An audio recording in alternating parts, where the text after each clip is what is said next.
Hi guys, welcome back to my channel. ನೀವು ನೋಡ್ತಾ ಇದ್ದೀರಾ ಸಾರ್ಗ್ ಬ್ಲಾಗ್ಸ್. ಇವತ್ತಿನ ವಿಡಿಯೋ ಏನಪ್ಪ ಅಂತಂದರೆ, ನಾನು ಮತ್ತೊಂದು ರೆಸಿಪಿ ಜೊತೆ ಬಂದಿದ್ದೀನಿ. Egg rice. ನಮ್ಮ ಮನೇಲಿ ನಾವು ಎಗ್ ರೈಸ್ ಹೇಗೆ ಮಾಡ್ತೀವಿ ಅಂತ ನಿಮಗೆ ತೋರಿಸ್ಕೊಡ್ತೀನಿ. ಬನ್ನಿ ವಿಡಿಯೋ ಸ್ಟಾರ್ಟ್ ಮಾಡೋಣ. ಒಂದು ಬಾಣಲಿಗೆ 2 ಟೇಬಲ್ ಸ್ಪೂನಷ್ಟು ಆಯಿಲ್ ಹಾಕ್ಕೊಂಡಿದ್ದೀನಿ. ಅದು ಸ್ವಲ್ಪ ಕಾಯಿಲಿ. ಕಾದಾದ್ಮೇಲೆ ಅದಕ್ಕೆ ಆನಿಯನ್ ಹಾಕ್ಕೊಳ್ಳೋಣ. ಎಣ್ಣೆ ಕಾಯ್ತಾ ಇದೆ, ಕಾದಿದೆ. ಇವಾಗ ಅದಕ್ಕೆ ಆನಿಯನ್ ಹಾಕ್ಕೊಳ್ಳೋಣ. ಆನಿಯನ್ ಹಾಕ್ತಾ ಇದ್ದೀನಿ. ಒಂದು 4 ಆನಿಯನ್ ಕುಯ್ಕೊಂಡಿದ್ದೀನಿ. ಒಂದು 4 ಆನಿಯನ್ ಕಟ್ ಮಾಡ್ಕೊಂಡಿದ್ದೀನಿ.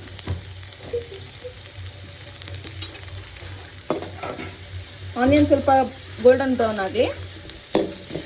ಆನಿಯನ್ ಬೇಯ್ತಿರುವಾಗಲೇ ನಾವು ಮೆಣಸಿನ್ಕಾಯಿ 4 ಹಸಿಮೆಣಸಿನ್ಕಾಯಿ ಹಾಕ್ಕೊಂಡಿದ್ದೀನಿ. ಆನಿಯನ್ ಇವಾಗ ಗೋಲ್ಡನ್ ಬ್ರೌನ್ ಆಗಿದೆ. ಇದಕ್ಕೆ ಒಂದು ಸ್ವಲ್ಪ ಶುಂಠಿ ಬೆಳ್ಳುಳ್ಳಿ ಪೇಸ್ಟ್ ಹಾಕೋಣ. ಶುಂಠಿ ಬೆಳ್ಳುಳ್ಳಿ ಪೇಸ್ಟ್ ಹಸಿ ವಾಸನೆ ಹೋಗೋವರೆಗೂ ಸ್ವಲ್ಪ ಫ್ರೈ ಮಾಡ್ಕೊಳ್ಳೋಣ. ಇದು ನಮ್ಮ ಸ್ಟೈಲ್ ಎಗ್ ರೈಸು. ಇಷ್ಟ ಆಗುತ್ತೆ ಇಲ್ಲೋ ಗೊತ್ತಿಲ್ಲ, ನಿಮ್ಮೆಲ್ಲೂ ಟ್ರೈ ಮಾಡಿ, ಚೆನ್ನಾಗಿರುತ್ತೆ. ನಾವು ಇದೇ ಥರ ಮಾಡ್ಕೊಂಡು ತಿನ್ನೋದು. ಟ್ರೈ ಮಾಡಿ ನೀವು ಕೂಡ. ಸೊ ಇದು ಆಗಿದೆ. ಈಗ ಸ್ವಲ್ಪ ಕಸೂರಿ ಮೇಥಿ ಹಾಕೋಣ. ಕಸೂರಿ ಮೇಥಿ ಹಾಕೊಂಡ್ರೆ ಟೇಸ್ಟ್ ಚೆನ್ನಾಗಿ ಬರುತ್ತೆ, ಹಾಗಾಗಿ ನಾನು ಕಸೂರಿ ಮೇಥಿ ಹಾಕೊಳ್ತೀನಿ. ಇವಾಗ ಇದಾಗಿದೆ. ಇದಕ್ಕೆ ಮೊಟ್ಟೆ ಹೊಡೆದಾಕ್ತಾ ಇದ್ದೀನಿ. ನಾನು 4 ಮೊಟ್ಟೆ ತೊಗೊಂಡಿದ್ದೀನಿ.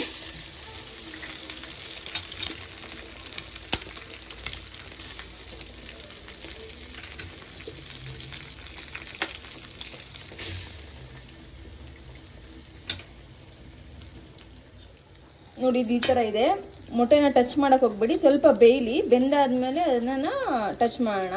ಇಲ್ಲಾಂದರೆ ಫುಲ್ ಸಣ್ಣ ಸಣ್ಣ ಸಿಕ್ಬಿಡುತ್ತೆ, ಬಾಯಿಗೆ ಸಿಗಲ್ಲ ಎಗ್ಗು ಸ್ವಲ್ಪ. ಹಾಗಾಗಿ ಈ ಥರ ನಿಧಾನಕ್ಕೆ ಮಾಡಬೇಕು. ಆಗ ಮೊಟ್ಟೆ ದಪ್ಪ ದಪ್ಪ ಬಾಯಿಗೆ ಸಿಗುತ್ತೆ. ಫುಲ್ ಎಲ್ಲ ಕದ್ದುಬಿಟ್ರೆ ಮೊಟ್ಟೆ ಎಲ್ಲ ಸಣ್ಣಕ್ಕೆ ಕಾಯಿ ತುಳಿಯಾದಂಗೆ ಆಗ್ಬಿಡುತ್ತೆ.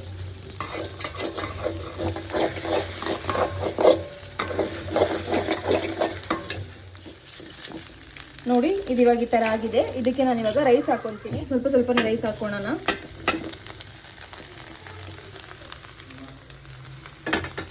ಸಾಲ್ಟ್ ಯಾವಾಗಲೂ ರೈಸ್ ಹಾಕಿದ್ಮೇಲೆ ಹಾಕಿ. ಯಾಕೆ ಅಂದರೆ ಮೊಟ್ಟೆ ಉಪ್ಪಿಡಿಯಲ್ಲ, ಹಾಗಾಗಿ ಸಾಲ್ಟ್ ಯಾವಾಗ್ಲೂ ರೈಸ್ ಹಾಕಿದ್ಮೇಲೆ ಹಾಕಬೇಕು. ಏನೇನು ಮಸಾಲ ಹಾಕ್ತಿಲ್ಲ ಅದೆಲ್ಲ ರೈಸ್ ಆದಮೇಲೆ ಹಾಕಿದ್ರೇ ಬೆಸ್ಟು.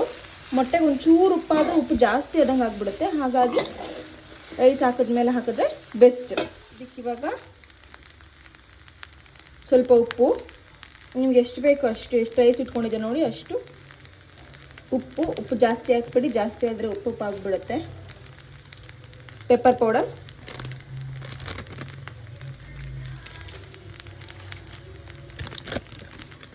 ಸ್ವಲ್ಪ ಗರಂ ಮಸಾಲ,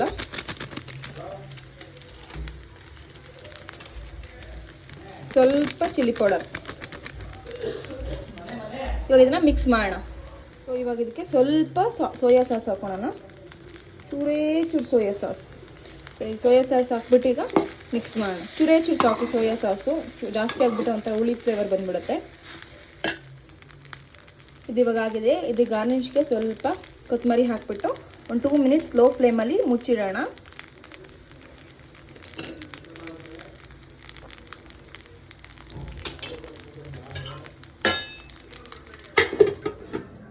ಎಗ್ ರೈಸ್ ಆಗಿದೆ. ಇವಾಗ ಆಮ್ಲೆಟ್ ಮಾಡೋಣ. ಒಂದು ಬೌಲ್ಗೆ ಆನಿಯನ್, ಸ್ವಲ್ಪ ಸಾಲ್ಟ್, ಸ್ವಲ್ಪ ಪೆಪ್ಪರ್ ಪೌಡರ್ ಹಾಕೋಣ. ಸೊ ಇದಕ್ಕೆ 2 ಮೊಟ್ಟೆ ಹೊಡೆದಾಕೋಣ. ಇವಾಗ ಇದಕ್ಕೆ 2 ಮೊಟ್ಟೆ ಹೊಡೆದಾಕಿದೆ. ಚೆನ್ನಾಗಿ ಇದನ್ನು ಬೀಟ್ ಮಾಡೋಣ. ಮೊಟ್ಟೆ ಚೆನ್ನಾಗಿ ಬೀಟ್ ಮಾಡಿದಷ್ಟು ಆಮ್ಲೆಟ್ ಚೆನ್ನಾಗಿ ಬರುತ್ತೆ. ಸ್ಟವ್ ಮೇಲೆ ತವ ಕಾಯಕ್ಕೆ ಇಟ್ಟಿದ್ದೀನಿ. ತವ ಕಾಯಿದ ತಕ್ಷಣ ಇದನ್ನು ಹಾಕೋಣ. ಆಮ್ಲೆಟ್ ಎಲ್ರಿಗೂ ಮಾಡೋಕ್ಕೆ ಗೊತ್ತಿರುತ್ತೆ, ಇದರಲ್ಲೇನು ಸ್ಪೆಷಲ್ ಇಲ್ಲ.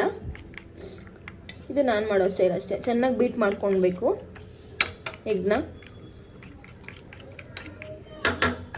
ತವ ಕಾದಿದೆ. ಇದಕ್ಕೆ 1 ಸ್ಪೂನ್ ಆಯಿಲ್ ಹಾಕೋಣ.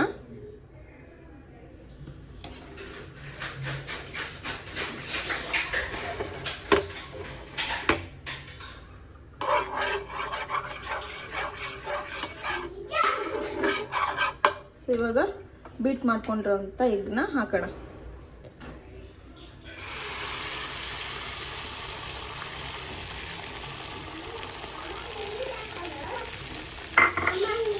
ಇದನ್ನ ಎಲ್ಲ ಕಡೆ ಹಿಂಗೆ ಸ್ಪ್ರೆಡ್ ಮಾಡ್ಕೊಳ್ಳೋಣ.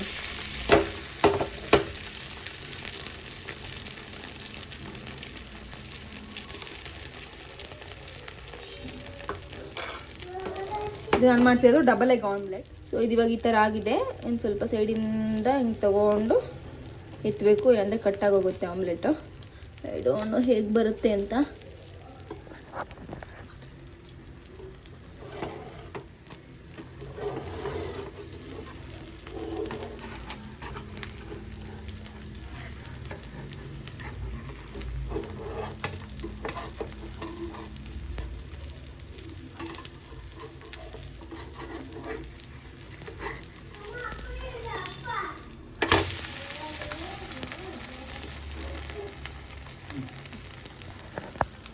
ಉಲ್ಟಾ ಮಾಡಿ ಸ್ವಲ್ಪ ಹೊತ್ತು ಬೇಯಿಸ್ಕೊಳೋಣ. ಎಗ್ ರೈಸ್ ಜೊತೆ ಆಮ್ಲೆಟ್ ರೆಡಿ ಟು ಈಟ್. ಇಷ್ಟೇ, ಇದು ಎಗ್ ರೈಸ್ ಆ್ಯಂಡ್ ಇದು omelette. This is simple recipe, ನಾನು ಮಾಡುವಂಥ simple recipe. Thank you for watching. Video ಇಷ್ಟ ಆಗಿದ್ದರೆ ಲೈಕ್ ಮಾಡಿ, ಕಮೆಂಟ್ ಮಾಡಿ, ಶೇರ್ ಮಾಡಿ. ಇನ್ನೂ ಯಾರ್ಯಾರು ನನ್ನ ಚಾನಲ್ಗೆ ಸಬ್ಸ್ಕ್ರೈಬ್ ಮಾಡಿಲ್ಲ ಪ್ಲೀಸ್ ಸಬ್ಸ್ಕ್ರೈಬ್ ಮಾಡ್ಕೊಳ್ಳಿ. Thank you for watching.